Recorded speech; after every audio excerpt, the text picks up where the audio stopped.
morning, everybody, on this wonderful, fantastic Saturday morning of Open Door. So here we are again, brighten up your weekend, give you a great start. So welcome to the Open Door Show. My name's Richie Clapson, and you can see that at the bottom of the screen, which is always a bit of a giveaway. And I'm here with the other half of propertyCEO, Mr. Ian Child. Well, thank you very much. What an introduction. Good morning, everybody. Hope you're all very well. Guys, so it's great to have you here. And just in case this is your first time, and I can see some new names on the list, so welcome if it's your first time. What have you let yourself in for? Well, it's a 45-minute show, so you'll be away just after 11:15. So if you don't like it, just stick with it. You never know, it might pick up towards the end. But it's all about non-stop positivity, and it's all around the theme of property and a business development. Ian, over to you.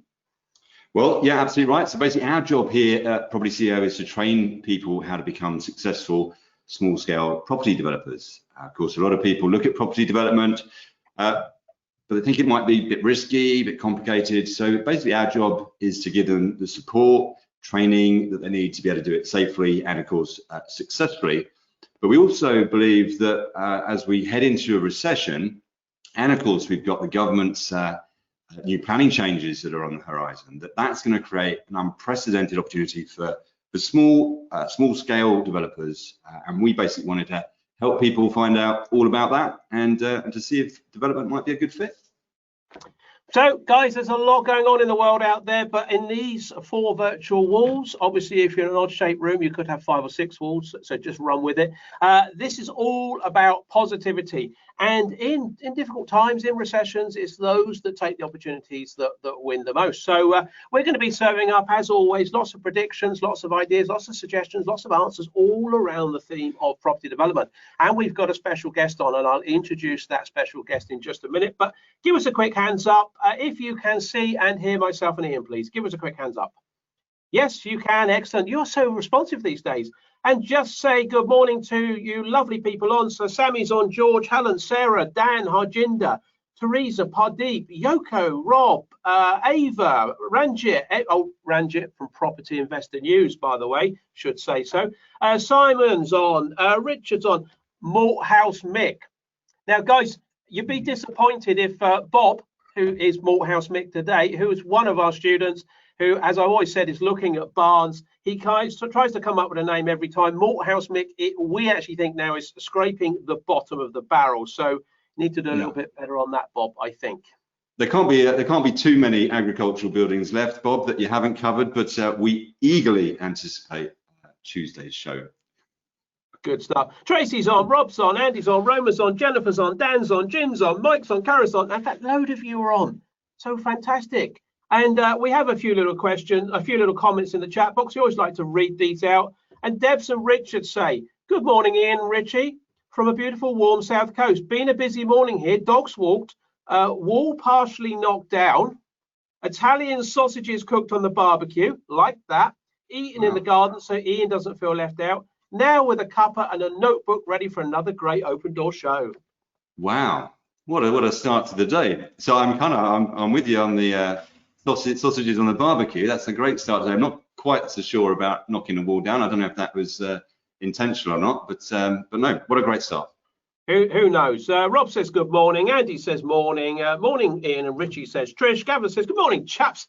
And Dan says morning, gents. Very looking sharp. I think he means looking very sharp. But there's dyslexic Dan on this morning. New haircuts, he says. Yoko says a very good morning to you both. Thanks for hosting this again. Well, it'd be daft if we didn't host it. Just be looking at blank screens and doing your own thing. Very smart haircut, says Trish. Thank you, Trish. Wow. And Pardeep says, good morning, gents. One of you is looking very streamlined. The other looks like he's sticking with the pub option. Charming. Yeah, very good. One of us, in fact, there have been, believe it or not, 2 haircuts in the last week or so. Richie went out for a haircut. Well, it was only a couple of days ago, wasn't it? And it looks like you've gone for your traditional look. No radical restyling on the cards there. But you do look like you would move through the air slightly quicker. It is a restyle. It is a restyle. Anyway, Richard says, good morning. Hi, guys, says Ava. And Edward says, morning, A-Team. And Anthony says, hello, everyone. Right, guys. Now, obviously, as we go through, please put your questions in the chat box. I say it every time. It's become like a bit of a Brucey catchphrase. No questions, no show. So you need to put questions in the chat box. Otherwise, we're going to be sat here looking at our guest, wondering what to do. So our guest, who do we have on this morning? Well, as always, you guys tell us who you want on. So please keep doing that. Tell us what guest you want. And one of the things you said is we want to know about auctions, property auctions. We got quite a few messages on that. Could you bring someone on who could pretty much answer any question, very experienced in the industry about auctions, someone with a nice, gentle personality, someone that we would warm to and would help us.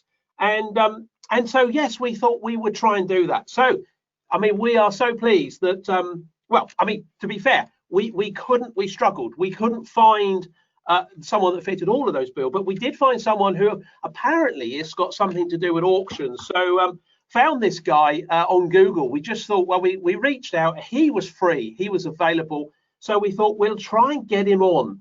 So without further ado, please, let's see if we can welcome to the show Russell Hartnell-Parker, who is auctions partner at Fox and Sons. So Russell, after that big build-up, are you there? Can you hear us?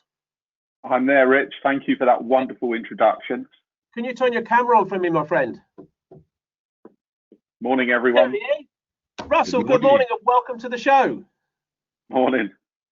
Absolutely. What an intro. Well, I mean, as I say, you know, we Googled Russell. He came up, didn't realise, to be fair, he'd be wearing pink, but he's comfortable with that, which if he's comfortable, we're comfortable as well. It's coral, actually, Rich. Coral. Well, you're telling a man that it's coral who is partially colourblind, so you can tell me anything. It's really just a waste of time. But joking aside, I've known Russell for quite a few years. I'd like to say he's a friend of mine, but he's not. But I'd like to say that, and he does know a thing or two about auctions. Russell, do you want to just introduce yourself to our lovely guest? Tell them a bit about who you are, what you do, please. Yeah, good morning. I'm the regional auction partner for Fox and Sons, which is obviously an auction house based down out of Southampton. We are part of the Sequence Group, which incorporates national and regional auction centres. So the most prominent one nationally you'll note will be Barnard Marcus, which is operation out of London. And then you've got centres in Leeds, Derby, Norwich, Southampton. I've been in the property industry 30 years. Don't hate me for it, but started off as an estate agent. So I suppose we've all got to start somewhere. My career's littered with thumbs up. Started in the banking world. I was a banker for 5 years. Got bored with that. Probably a good job, actually. And then for the last 18, 19 years, I've been the auctioneer for Fox and Sons. And got to say, I've enjoyed every minute of it, really. Good stuff. And a little bit controversial. Our audience are a bit controversial, Russell, because Rob says it looks pink to me.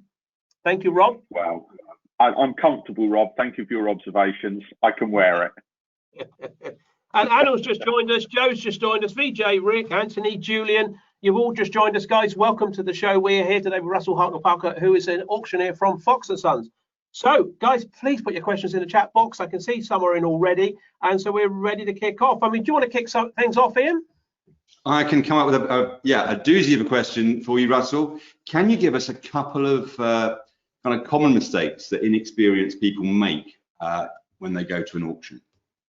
Well, I think, to be fair, Ian, the most obvious one that I dread as an auctioneer is when you see a novice getting into territory, you know, where they're massively overbidding for something. You know, I know our job is to push the envelope and get as much as we can, but you do stand up there at times and think, crikey, where's this going? Does this person actually know what they're buying? You know, have they done their research? And I think that second bit is do your research. There's two key things. Make sure you've done your research, you know where your limits are, and also read the legal pack. So many people do not read the legal pack and special conditions of sale. The special conditions is the document that tells you what you're bound to under the terms of the contract, and also, more importantly, what extra fees you're being asked to pay. That is critical. Fantastic. Great advice, Russell. Thank you. Brilliant. That's a good start off. And Stephen straight in with a question. So Stephen, good morning to you. Stephen says, morning A-team. By the way, Russ, we always have to point this out. It's Ian and I that the A-team. You're just a guest, okay? Yeah, that's fine. Don't worry.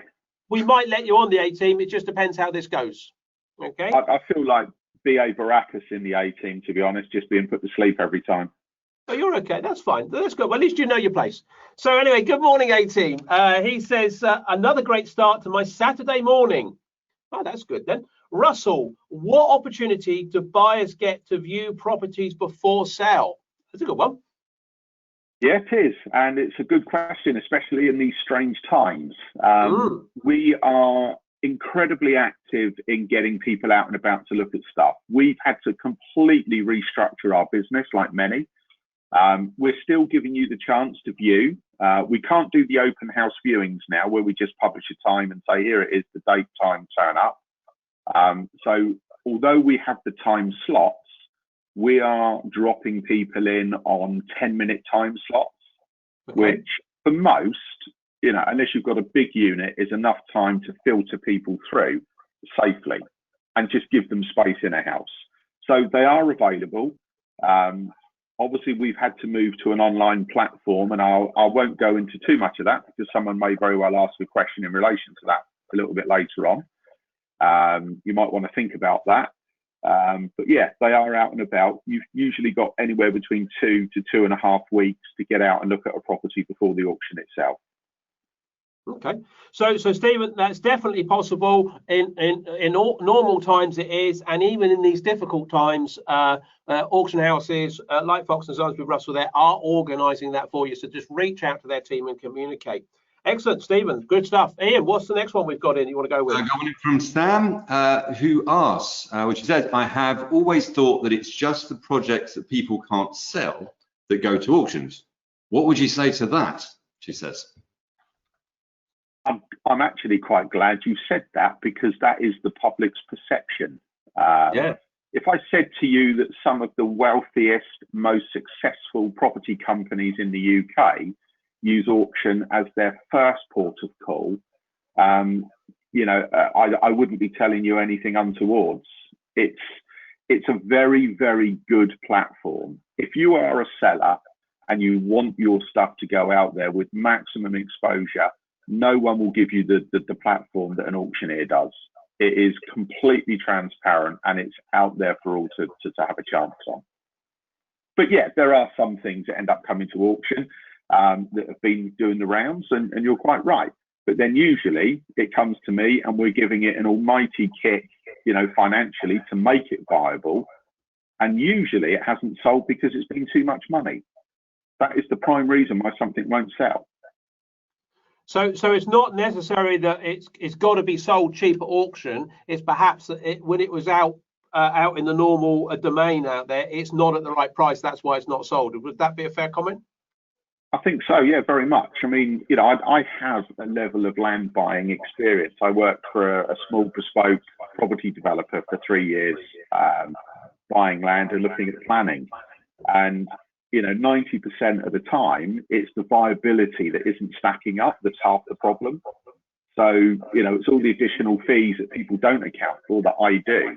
So, you know, to give you a guide, I'm looking at a profit margin when I sit down and look at property deals, which on land and conversion opportunities is close to a gross 25% of GDV. So, you know, there's a big margin there if you get your numbers right. Okay. Excellent. Hopefully, Sam, that's answered your question. So Jackie, similar theme here. Jackie's come on. So Jackie, good morning to you, my friend. She says, I'm new to property development. Here we go. So we've got someone new to property development. I'm looking for permitted development opportunities. So I'm guessing offices, retail conversions potentially. Is that the sort of thing you get at auctions, or is it more residential? I'd probably say 80% is residential. The 20% might be commercial. You know, looking at what's been available elsewhere, I think those types of units might very well be more with commercial agents initially, because you've probably found there's been a level of management of that by a commercial agent. So, my advice to you, Jackie, is not only look at the auction worlds, but get to know your local commercial agents. I think that's critical as well. Good. That's something that we always say. I notice Yvonne's just joined us. Yvonne, you're a little bit late this morning. You need to get up a bit earlier. Put that alarm on. I'm coming at 10:15. What type of world is this? Ian, you got another one for fire at Russell? I have. I've got one here from Edward, who asked, Russell, what's your view on the really high fees that some auction houses charge? What do you think about that? I have a very strong opinion on this, Edward. I think you need to look at the two types of auctions that are being portrayed at the moment. I represent the traditional auction method. So from that point of view, the contract fees that are out there will range from auctioneers between £500 and £1,000 on average. I think what you're referring to is this new modern method of auction, which I am not endorsing particularly highly. You have to pay, in a way, what you're doing is you're engaging in nothing more than an expensive reservation process. You've got to pay the seller or the seller's fees, which amount to 4.6% plus VAT, or £6,000 as a minimum. I just can't see the logic in that. I'm sorry. If I've got clients looking to put fees in specials, I do try and limit them to a maximum of £1,000 so that it's affordable. But what I always say is incorporate that into your figures in your budget, because really what the vendor's doing is robbing Peter to pay Paul. Just build that into your cost base. Fantastic. Okay. Cool. There's a follow-up from Edward. It probably come in at a similar time actually from Pardeep, actually coming a few minutes ago. So let's just see if there's anything to add to that, Russell. Because Pardeep's very polite as well, because he says hi Russell, which is always a good start. So Pardeep says, hi Russell, what is the main difference between traditional and modern auctions? Do you want to just expand on that a bit? Absolutely. Well, let me answer the easy question. When you bid in a traditional auction, you are bidding on a legal exchange of contracts. So that is the fundamental difference. So auction day today, you've just won, you have to put a 10% deposit down, and you have legally exchanged on the drop of the gavel or the end of the bidding. If you go to a modern method, you are not legally exchanging. You are entering into a form of contract, which then gives you up to 56 days to exchange that contract you've engaged in. You have to pay your reservation fee, which I believe is non-returnable. And then it's up to you to exchange in 56 days. So the seller isn't getting the exchange of contracts they want. That method is good if you're trying to finance a project, because it does give you the time to actually get your finances in place that an auction might struggle timeline to give you. But you've always got to remember that the option for both parties to walk away from that situation still exists. Okay, interesting. Pardeep, Edward, hopefully that combined response there has answered both of those questions. Ian, what have we got? Well, on the subject of finance, actually, Anthony asked, is it advisable to get a mortgage organised first, or should you buy it with a bridging loan? My advice is always get your finance in place. I spend a lot of my day telling people this, and in this current auction cycle, we've got a lot of property that could be financed, but just because of COVID and the timescale that lenders are taking today, I would say, get your finance in place.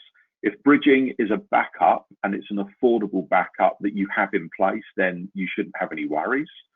But I have to say that is the bit that has sent me a little bit grey these days. When people do commit and they are then trying to finance things. I'll give you a prime example. I sold a property in March.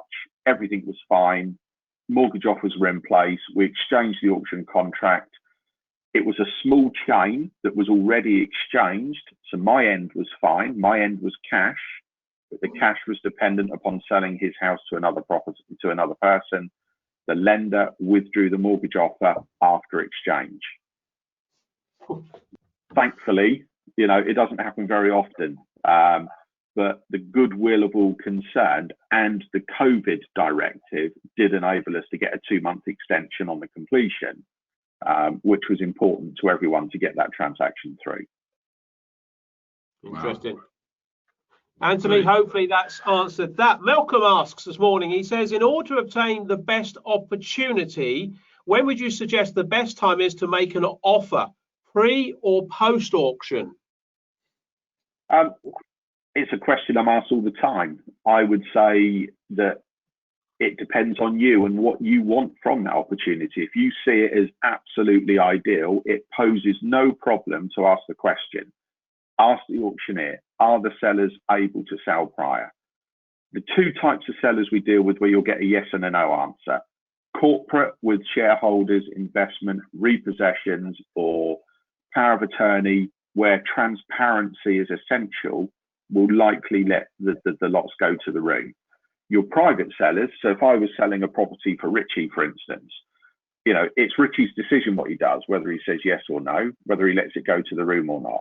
So your private sellers are probably more likely to consider an offer. One tip though, if you're offering the guide price is usually the lowest expectation the seller has. It's very unlikely someone is going to sell based on a guide price. You might have to consider what it's worth to you and go a bit more. Excellent. I like that. And just earlier, Pardeep and Edward says, thanks. Great info, says Edward. And Anthony says, thank you, Russell. So look, these guys are happy with the answers you're giving, Russ. So that's not bad, is it? It's a good start. Well, that's a good start. Absolutely. I'm getting more thanks on this show than I do from my wife. Well, they're friendly people. They're friendly people. They are a friendly bunch. And we've got Robert with a question. Morning, Russell. Excellent advice so far. So well done. Even more praise. It's all coming in thick and fast. So his question. Lie down after this, Russ. I am. Do you need to be experienced to buy at auction? Not at all, actually. In fact, I will probably say that if I go back to a traditional auction room pre-COVID, if I sold, 50 lots, 30 of them probably end up going to inexperienced people. Each property brings out a different group of people every time. That's the beauty of what we do. We don't have a stereotyped, typical property every auction. Everyone is different and everyone's agenda is different. So, don't be frightened of it. The decision as to whether you get engaged in the bidding is entirely yours. You've got to put your hand up. So if you put your hand up and want to take part, all credit to you. And do you think, Russell, that if you're going to an auction for the first time, or you're thinking about bidding on a lot for the first time, is there some things that you should kind of, practice? Should you go to an auction house just to get a feel of the environment and stuff like that? What do you think in terms of doing your learning? Well, pre and post lockdown, I talked about how our business has changed, and perhaps this is a good time to bring that up. We can't hold public auction rooms anymore. So very quickly in May, we went online with the best platform out there through Essential Information Group. And it's almost, I have to say, it's almost eBay for property. So you can log on and sit and watch what's developing in front of you. You can't just jump in and bid unless you have registered to bid. So you haven't got to worry about the public just going, oh, I like the look at that. I'll dive in now, bang, put a bid in, and then the buyer's gone forever. But you can sit and watch it develop. Pre-COVID, when you were holding public auction rooms, I perhaps would always advise somebody to come along to one and just watch it before you actually engage, just to get a feel of the mood and how the auction room works. I can only speak for myself. Much like you two, I try and do my business with a smile on my face. I try and, make people laugh and relax in the room. It's not all scratching their noses and touching of ears. It's all very hands up. And once I've seen you, I can engage with you. I'll look directly at you to make sure it's you bidding. It's nothing really to be frightened of. But again, the best advice I give you, know your limit. Know your limits. And once you've hit your limit, say, right, that's it, walk away. I like that. No, that's advice we would give people. Maria's put a question, which I think we partially answered, but there's an end bit to this. She says, morning, Russell, I'm really enjoying today's show. I'm really nervous about going to an auction room because what if I accidentally buy something? Does this ever happen? So you've talked about it. I mean, does it ever happen?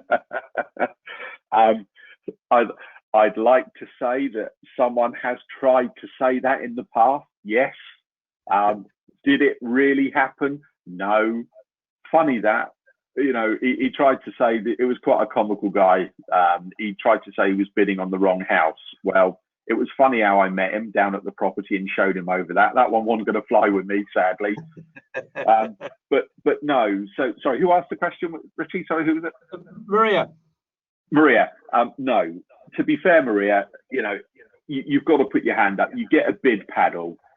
In the auction rooms, you've got a Hoffing great screen. You know, it's a 12-foot wide screen with the photograph and the address of the property that you're bidding on. So you've got to be a little bit daft not to know what you're bidding on, sadly.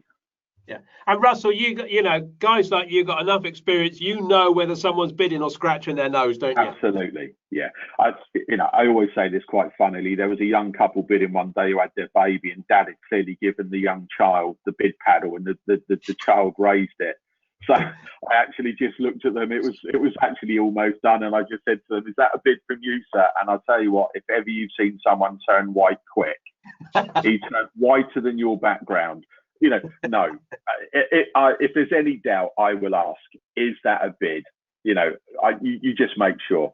The best one to catch, this is a bit of humour, is when somebody waves to somebody in the room and I go, morning, is that a bid from you as well? Again, you can see them just suddenly, like rabbits in a headlight. But it's all part and parcel of the fun. That's me. Other auctioneers won't take that approach. But no, you always ask if it's a bid if you're uncertain. Maria, there you go. Hopefully that answers that. Ian. We got one in from Raj. Good morning, A-Team and SG, which apparently stands for special guest. So not just a guest, Russell, a very special guest. Russell, when you get a property, do you ensure it is structurally sound, or is it up to the buyer to do a survey, as afterwards it would be too late? What's the process there? Yeah. In a nutshell, no, we don't do any surveys, and yes, it is the buyer's responsibility, but people like myself usually have a little bit more experience than your average day-to-day agent. If we have any doubts, you know, I'm often going to places where you feel yourself walking up and down inside. You know, I'm pretty competent at recognizing a property with problems. We may add a little footnote if we're certain. Sellers have to disclose, okay? You cannot now hide behind the old adage of caveat emptor, buyer beware. To a degree you can, but sellers have a duty to disclose a problem if it's known. So if they've been in the market, tried to sell, surveys come back and said, hang on, there's movement in this back corner, might need underpinning, structural engineer, they can't hide behind that fact. We have to disclose that. But if no reports are out there and it's coming clean, it is the buyer's obligation to check out what they need to have checked. Fantastic. Brilliant. Raj, hope that answered your question. Paddy, you put a question in. Could you just re-clarify your question? He's got a question here about something about showstoppers. Paddy, can you just rephrase that? Because I'm not quite sure what that one means. I want to get that one right. So perhaps just retype that in a different manner. We'll pick that one up in a minute if we've got time. Edward says, how does underwriting work at auction? Okay. Underwriting is something you tend to find more in the commercial auctions rather than the residential. We as a company do not engage in active underwriting. What that basically means is if I'm selling a property, Richie's looked at it, and I use Richie as an example, Ian's the seller. Richie will say to me, right, Russell, you've got this guided at 750 grand. I don't think it will go for that, but I will underwrite that at 650. So you have a bid from me at 650 that I want underwritten. Will the seller do that? So Ian says, yes, I'm happy to do that. As part of that underwriting agreement, there is a share of the increase above the underwritten figure between the underwriter of that bid and the seller and what it achieves in the room. So let's say it got 750, it's been underwritten at 650, there may be a 50-50 split. So Ian gets his 700, Richie gets 50K, but if it didn't sell, of course, then Richie as the underwriter has to step in and buy it at 650. There you go. Is that clear? Edward, is that clear? I think it's clear to me. Is that clear to you, Edward? Hopefully that is. Edward will let us know if it's not and ask another question. Julian, good morning to you. He says, good morning, great show as ever. Can you confirm, is there a legal relationship between the guide and reserve price? Yes, there is. It's quite clear. I don't think it's any sort of trade secret anymore. That the guide price and the reserve can be no more than 10% variable. So if we've got a property guide at 100, the reserve cannot be any more than £10,000, so 110,000. If the reserve is changed above that 10%, we have to make an announcement before the commencement of the auction, and it might be that we have to do it in the auction room. So a good example, Ian's selling a property, he's been guiding at 100, reserved at 110. He's now decided he wants to reserve it at 120. I would have to stand on the rostrum and say, ladies and gents, I can no longer sell this at 100. The guide has now been amended to £110,000. So that's our obligation. We will always try and get that out to people before the bidding, but sometimes it might be a decision on the day. So, and if you see a price band 100 to 120, the other example, the reserve must sit no higher than the maximum upper figure of that price band. Julian, hopefully you made notes and that has answered your question. Ian, what's next? We've got one in from Rick, who says, this is really interesting and Russell is a great guest. So great to have your brother-in-law with us, Russell. Going back to checking the special details, can he give us any more specific examples of what to look out for and which costs?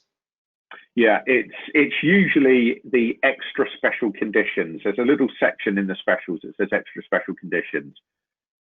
Buyers will have an obligation to refund the seller the cost of local authority, water and drainage, environmental searches. That will usually amount to a couple of £100. We get the seller to do all the searches because you can't have 50 buyers applying for 50 local searches on a property. So that's the most common cost you have. You also have to look at whether there are any buried costs. Now, some sellers are a bit cute. You tend to find more the big professionals. They'll bury fees where land, for instance, you will have to pay for the transfer document. You have to pay for the land survey to clearly define the boundaries. You might find that there is an uplift clause where if you get any planning, you have to repay the uplift clause to the seller for a period of time, or you may be asked to pay a contribution to their legal fees. They are the most common elements that you'll find in special conditions of sale. To me, it's one of the most important documents. It really is. I can't emphasize that enough. Check the specials. That's where they have to disclose the additional costs. Fantastic. Rick, hopefully that answered your question. And he's got a follow-up. He says it is definitely, without any question of doubt, a coral shirt. Good man. Well done. Let's go back to Pardeep. I asked Pardeep for a bit of clarification, and Pardeep's question, Russell, is he's talking about showstoppers, the first and last sales to generate interest in demand. And he says, is this a strategy, or can you tell us the strategy behind this? So the first and last auctions to get demand. What's the strategy behind that? Yeah, of course. Well, let's be honest. When you're stood in front of 300 people, the one thing you don't want to do is open up the auction and fail miserably. It'd be much like opening up this show and then saying, "Hello, Russell, how are you?" and my camera's not worked. So you always want to open up with 2 or 3 lots that just get the mood going quite nicely. And equally, you know, an auctioneer's nightmare. You get to the last lot, you look out, you've got 3 man and a dog, you know, and you've got a property you're trying to sell. Well, you want something at the end that is always going to hold a level of people back into the room, because you want an active environment all the time. So yes, there is a very clear benefit. There is method to our madness. As an auctioneer, I have to think which properties impact upon the others. So, you know, again, if you've got 2 very similar properties, you know one is going to be better than the other. You could impact the saleability of the lesser of the 2 if you have that first and you hold the better one back. So you have to think about this in your lot order as well. So it is actually quite well thought out at times. It never works out perfect, but who'd have known? Who'd have known, Russell, that you'd have thinking all this thing out? I mean, I just thought you just stood up there and shouted and pointed and then banged down and sold stuff. Yeah, just we wing it all the time, Rich. Just lob it in, just pick a number. I have actually got some clients who are very superstitious, and we have to facilitate those requirements at times, which can be quite challenging. Wow. Good stuff. Pardeep, hopefully that's answered that question. What have you got there, Ian? What's the next one? I've got a couple of questions quite similar. We've got Debs and Rich have asked, when are you planning to have auction room sales again? And Clive has asked, he says, morning, Russell. Do you think online auctions are going to become the norm going forward, or will it return to the traditional sale room auction? Yeah, a question we examine every day. I've got to be honest and say that I think, yes, we will go back to a level of traditional auction rooms, but I think it will be a combination of both. I think what COVID lockdown has done is it has brought forward the online auction technology and platforms to auctioneers a lot earlier.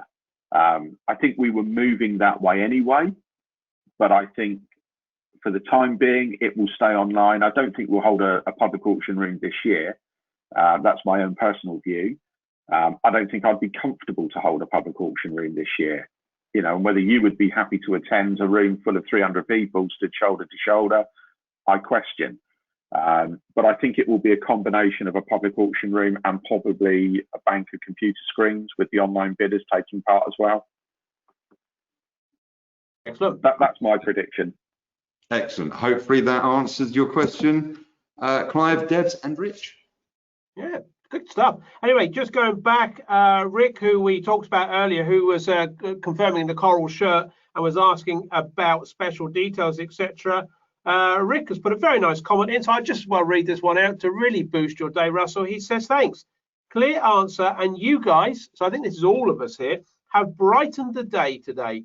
No Italian sausages on the barbie here, just Manchester drizzle. Really upbeat today, though, Rick. I'm pleased that you're upbeat, and we're giving your Saturday or your weekend a really good start. Okay. Edward, by the way, Edward says yes, thanks again. So he must have liked his answer as well. So that was good. Malcolm put a question in. Good morning, Malcolm. I trust you're well. And I know Malcolm is up in Birmingham. And Malcolm says, do you think off-the-wall bidding is misleading for bidders? Question mark, smiley face. Well, I think, let's be honest, legally, an auctioneer is allowed to bid on behalf of a seller up to the point of reserve. I'll be quite truthful. I don't really like it. I don't really want to do it. Sometimes it's necessary. Hopefully, if we do our job well, get the guide right, it becomes almost unnecessary. But it is a practice that has happened from day one. I don't think that will change.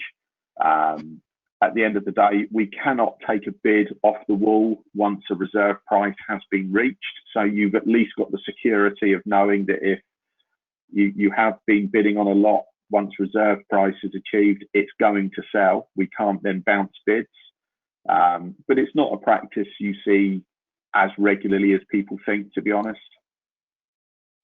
Yeah, it's just Russell's a bit cross-eyed, so you think he's looking at the wall, but he's clearly not. He's clearly not. Yeah. Malcolm, hopefully that's answered your question. And someone else, Julian said earlier, thanks for the great answers. So that's good. It must be really good today. We don't normally get as much feedback on the answers, Russell. So some of you remember. Yeah, go on.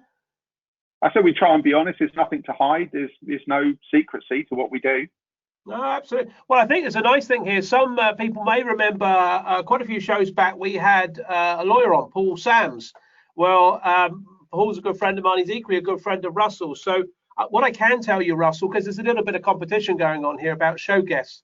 Russell, I can tell you, we never got as much good feedback about Paul's answers. So just you can pass that on in the week to him. I will rest assured, Rich, I will be telling Paul in about 20 minutes time. Yeah, what's next? We're going to squeeze a couple more in before we run out of time, guys. Excellent. Right. Okay, we've got one in from Andy who asks, how easy is it to arrange a viewing or visit the property with your power team prior to the auction? Yeah, you just need to give the auction house a call and find out what arrangements they've got. We have got one or two properties, more so the stuff with tenants in, who are a little bit wary about accessing, hordes of people. So if you can't, we have arranged virtual viewings where we have taken videos of properties and you can watch that, as part of the service. If we haven't been able to get a video tour, we'll do an abundance and bank of photographs, which will give you a clear idea of the condition. But in most cases, as I said, probably 80% of what we're selling is vacant. So really, with a bit of organisation on your part, don't ring the auctioneer the day of the auction, the day before the auction, because our workload is intense at that stage. Slot in with the viewings. And the other thing I will say, please don't be one of those clients who is difficult about the viewing times. I've got 20 odd lots I'm showing people in a very, very short space of time, this current auction. The times are set rigid because we have to give everyone a fair chance to view everything. Individual viewing times are almost impossible in our world. We just can't facilitate that. So try and fit in with the auctioneers. It will go a long way to creating that relationship. Fantastic. I guess the thing is, Russell, it's like anything. It's about relationships. A lot of people would think, oh, well, it's just, this is all a little bit indiscreet. Russell's at the front doing it, but actually, if you recognise people in the room, it can only help, can't it? That there's people that's built relationships with you. Communication's essential. I say this all the time. Don't ever look upon the auctioneers as someone you can't talk to. Pick up the phone, ask us questions. We'll tell you what we can. It might help you. It might encourage you to become a bidder rather than be sat there with a perception that's falsely arrived at. So, give us a call. We'll give you the benefit of what we know. I think it's nice today. I'm loving this session today. And there's a really nice comment in here from Raj. He was the one that talked about structural surveys. And he says, the clarity of the answers has removed the fear away. Thank you, Russell. So that's brilliant that we're able to do that to people today. And that's terrific to bring you good quality guests who know their stuff and just tell you how it is. Right, we're going to squeeze one more in. Guys, I know there's a stack of questions here, Russell, that we have not got through. So, guys, thank you for putting them in. Let's see. Yvonne says, great questions and answers so far. Well, we're going to do one more and let's see who we have. Let's have a look. Okay, this is from Richard. So good morning, Richard. You are lucky enough to have the last question. So there's a prize for you, Richard. Buy yourself a Mars bar at lunchtime. Hi, Russell. Does the same lawyer prepare all your legal packs? What's the typical fee we should pay our own lawyers to look at legal packs? Any comments on that one? Yeah, I have a very clear opinion. I tend to work with a panel of lawyers who actually understand the contracts and documents we're asking them to put together. Now, I won't say the firms, but I have arrangements with a number of firms where if you are a seller, I ask the lawyers to split their fees because we do everything on a no sell, no fee basis. That's my mantra. If I do my job right, we should sell for you. The reality is we will ask for a 50% charge for them to prepare the auction legal pack. So typically, if you say £800 plus VAT as a lawyer's fee, 400 quid to prepare the legal pack plus the searches and the usual disbursements. and then an additional £400 plus VAT to complete the sale. Obviously, the fee will have to be related to the value of the property. So if you've got £1 million property, the fee will be higher. But in real terms, to look at a legal pack, I'm going to say something slightly controversial. Oh. What has ever changed in a freehold title from the day you've agreed to buy a property to the day you complete? Nothing, very little. Leasehold properties, I think, undoubtedly require a bit more attention to look at the leases and the covenants. But realistically, it shouldn't take a lawyer more than an hour tops to look at a legal pack. Local search, special conditions, title. If it's a leasehold property on a flat with a lot of maintenance and covenants, it might take a couple of hours. So sorry to anyone in the legal profession, but a couple hundred quid tops really to have a lawyer go over a legal pack. Any more than that, and I think they're probably taking advantage. Brilliant. Richard, hope that's answered your question. That's all we've got time for today in terms of questions. But Russell, there's some lovely comments on here. Super session. Many thanks, Russell and the A-team. Ranjit from Property Investor News, he says, thank you, lovely property CEOs. Another great show. I think you should include Russell in the A-team. Silly. Well, Ranjit, what are you saying? This is crazy. I couldn't keep up with these guys' humour, Ranj, to be honest. Yeah, and Rob, who said it was pink, he's conceded, okay, it's coral. Thanks to the A-team and Russell for a very interesting show. Lots of it. So Russell, lots of Auction Insights says, Yoko, they're loving what you've done today. Russell, can you give us some contact details? We'll put them in the show notes, guys. But Russell, if people want to contact you, what's the best way to do that? Best way, either give me a call. If you want to write my number down, can I give the telephone number out? Well, it's up to you, Russ. This lot might ring you. I mean, I can't guarantee they're not going to stalk you. No worries. Right. 02380 338066. You say that again, please? 02380 338066. That's the office number. Don't call today because no one's in.